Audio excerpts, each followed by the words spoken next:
the third reason that church attendance is really important is because virtual reality is not real reality.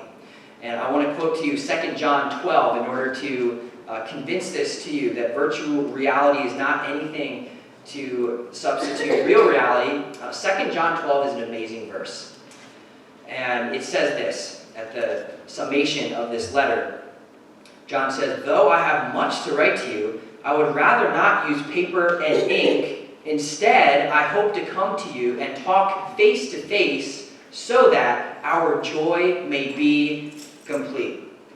So this verse was the first verse that motivated me in order to book a ticket and take a plane ride out to Wyoming, Jackson Hole, Wyoming, in order to visit my cousin, who was my best friend growing up and who was also in my wedding. And this verse was the tipping point for me. It was the motivation that convinced me, I want to go see my cousin and be with him face to face, because I was kind of tired of phone calls and I realized I don't really know how he's doing. Totally, completely through a phone call. I need to see him face to face. And you know what? It cost me money and it cost me time, but it was well worth it.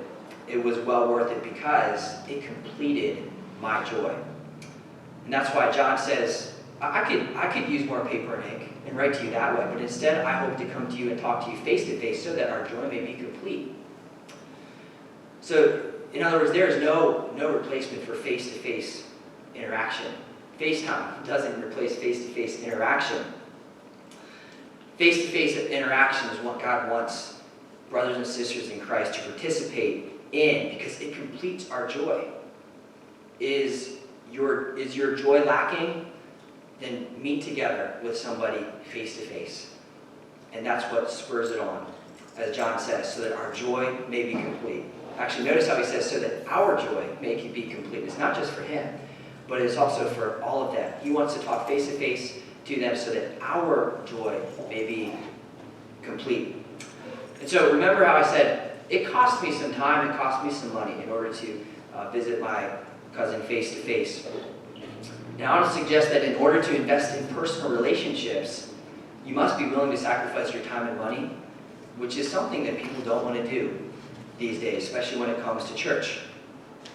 And our motivation for meeting face-to-face as a church family is because our Savior, Jesus, the head of the church, met with us face-to-face. He died for us, not virtually, but actually. Like, aren't you glad that Jesus didn't play a video game and crucify himself on a video game? Or Skype from heaven and crucify himself up there, because he wouldn't have been leaving the comfort of heaven if he did it that way. Aren't you glad that Jesus actually made a trip to earth?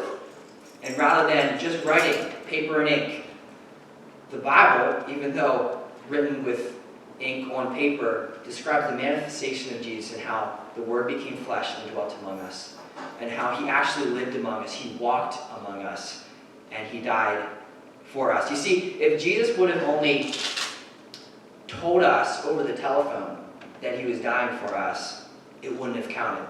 Jesus Christ came down from heaven in order to connect with people hand in hand, touch for touch, intimately and immediately. And nothing else would have saved us without Jesus Christ's personal life down here on earth. If Christ died for the church virtually and not actually, I suppose that we could meet virtually and we could slack off, on our personal gatherings. But he didn't do that.